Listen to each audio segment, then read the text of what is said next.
ഞങ്ങളെ മുൻപത്തിന്റെ വിവരങ്ങൾ ഈ ഇന്ത്യ മഹാരാജ് ഒട്ടാകെ അറിയാവുന്നതാണ്. അത് വേടൻ എന്ന് പറയാൻ പറ്റും.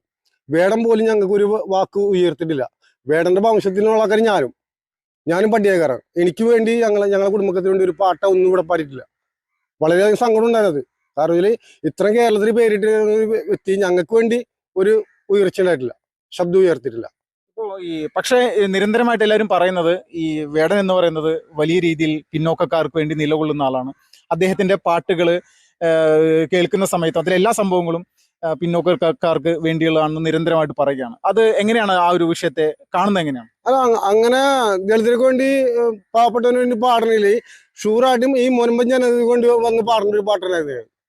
അത് ഞങ്ങൾക്ക് പാടിത്തന്നില്ലല്ലോ, അത് ജനങ്ങളെ അറിയിച്ചില്ലല്ലോ. അപ്പൊ അയാള് എല്ലാവർക്കും വേണ്ടിയാന്ന് പറഞ്ഞാൽ ഞാൻ സമ്മതിക്കില്ല. കാരണം ഞങ്ങൾക്ക് 610 ചില കുടുംബങ്ങള് വെള്ളത്തിലാക്കി. ആ 610 കുടുംബത്തിന് വേണ്ടി ഒന്നും പാടി